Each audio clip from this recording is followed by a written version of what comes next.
बहुत समय पहले की बात है। हिमालय पर्वत के निकट एक शक्तिशाली असुर का राज्य था जिसका नाम वानासुर था। वानासुर भगवान शिव का परम भक्त था और अपने कठिन तप से उसने शिव जी को प्रसन्न कर लिया था। उसकी भक्ति से प्रसन्न होकर भगवान शिव ने उसे आशीर्वाद दिया और कहा, जो भी वरदान चाहे तू मांग सकता है। वानासुर ने बड़ी विनम्रता से महादेव जी को कहा, हे महादेव, मेरी इच्छा है कि मुझ पर अपार शक्ति प्राप्त हो और कोई भी मुझे युद्ध में पराजित कर न सके। भगवान शिव ने उसे यह वरदान दे दिया। इस वरदान के बाद वानासुर अजय और अपार शक्तिशाली हो गया। अब वह किसी से भी नहीं डरता था और अपना राज्य बढ़ाने के लिए अन्य राजाओं पर आक्रमण करने लगा। समय के साथ वानासुर का अहंकार बढ़ता गया और वह अपने वरदान का दुरुपयोग करने लगा। उसने चारों ओर आतंक मचाना शुरू कर दिया, जिससे देवता भी परेशान हो गए। वानासुर की एक पुत्री थी जिसका नाम उषा था। उषा बहुत ही सुंदर और बुद्धिमान थी। एक दिन उषा ने एक स्वप्न देखा जिसमें उसने एक सुंदर और पराक्रमी युवक को देखा। स्वप्न के प्रभाव से वह युवक देखने के लिए उत्सुक हो गई और उसे पाने की तीव्र इच्छा उसके मन में जाग उठी। वह युवक कोई और नहीं बल्कि श्री कृष्ण के पुत्र अनिरुद्ध थे। उषा की सखी चित्रलेखा को दिव्य शक्ति प्राप्त थी। उसने उषा की समस्या को समझा और अपनी शक्तियों का उपयोग करके अनिरुद्ध को उषा के महल में लाकर उसके साथ मिलाया।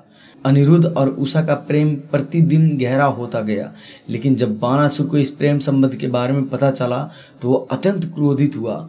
उसने अनिरुद्ध को कैद कर लिया और उसे कारागार में डाल दिया। वानासुर ने ठान लिया कि वह अब अनिरुद्ध को कभी भी अपनी पुत्री से विवाह नहीं करने देगा। जब श्री कृष्ण को अपने पुत्र के बारे में पता चला तो अत्यंत चिंतित हुए। उन्होंने बलराम और अपनी सेना के साथ वानासुर के राज्य पर आक्रमण करने का निर्णय लिया। श्री कृष्ण ने वानासुर से युद्ध करने की तैयारी की और अपने बलशाली योद्धाओं के साथ उसके राज्य पर चढ़ाई कर दी। दोनों पक्षों में भीषण युद्ध हुआ। वानासुर के पास हजारों शक्तिशाली सैनिक थे और उसके पास भगवान शिव का वरदान भी था। युद्ध के दौरान वानासुर ने भगवान शिव से सहायता मांगी। भगवान शिव अपने भक्त के प्रति सच्चे रहते हुए वानासुर की रक्षा के लिए युद्ध भूमि में आए। अब युद्ध और भी कठिन हो गया क्योंकि श्री कृष्ण को भगवान शिव के साथ भी युद्ध करना पड़ रहा था। लेकिन श्री कृष्ण भगवान विष्णु के अवतार थे और शिव जी के साथ उनके बीच आदिकाल से प्रेम और सम्मान संबंध था।